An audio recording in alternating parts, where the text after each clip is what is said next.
Brothers and sisters, do you know the 6 things that happen when Allah loves you? Naam.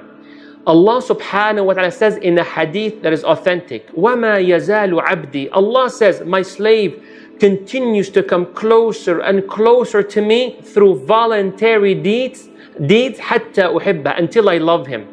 And when I love him, check what happens. When Allah loves you, I will be the hearing which he hears with. Yes, you heard that right. And I will be the sight which he sees with. And I will be the hand which he holds things with. And I will be the leg which he walks with. And if he ever asks me for something, I will respond, I will give it. And then Allah says in number 6, brothers and sisters, and if he needs any protection, I will protect them. 6 things Allah will provide. This is one of the 10 groups Allah says that He loves in the Quran.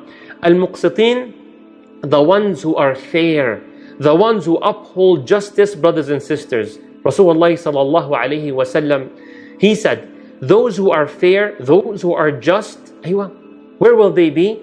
They will be with Allah on pulpits and stages of light.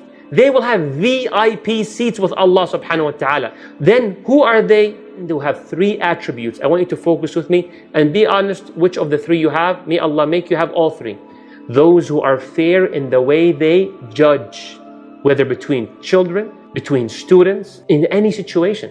Fi hukmihim, the way you judge and say who's right and who's wrong. Fair specifically with family, with your spouse, with your children, with your parents. And the 3rd one, over everything which you have responsibility over. If we were not fair, brothers and sisters, then we will be of the zalimeen, the oppressors. But you know what Allah says in the Quran? Allah does not love al-zalimeen.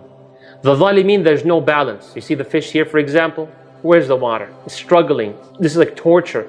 And this one has the water and so on. This is a dhulm. This is no qis. There's no balance, brothers and sisters. May Allah protect us, Ya Rabbil Alameen. And check this out. There are things that are haram, prohibited for God to do. What? Yes, some things are haram for Allah to do, Azza wa Jal.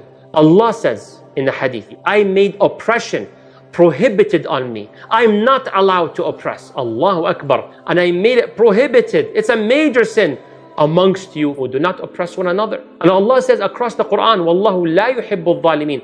Allah does not love those who are oppressors. May Allah protect us, Amir Rabbil Alameen. Rasulullah sallallahu alayhi wa sallam, he was asking the Sahaba, do you know who's the bankrupt? They said, Ya Rasul, the bankrupt is the one who doesn't have the cash, doesn't have the money, the coins, the bitcoins, or whatever you want to call it, right? So the Prophet sallallahu alayhi wa sallam, he wants to clarify something for the Sahaba. He says, the bankrupt is the one who comes Yawm al-Qiyamah, brothers and sisters. They come Yawm al-Qiyamah with prayers, Allahumma barik, charity, zakah, good stuff, fasting, siyam, tayyib, this is like awesome. Hold on. However, when they come Yawm al-Qiyamah, they go and they have in the record that they cursed that person and they stole the wealth of that other person. No justice, no fairness in their dealings, backbiting and gossiping and ruining people around. So what happens? The one with hasanat, so much, salah, zakah, siyam, he starts passing down good deeds. Okay, here you go, because I oppressed you the other day, no more hasanat. Until what happens, brothers and sisters, when there's no more good deeds and this man is pretty much done, he ends up receiving the bad deeds of other people, then that person is thrown into hellfire. This is how bad it is to be of the oppressors.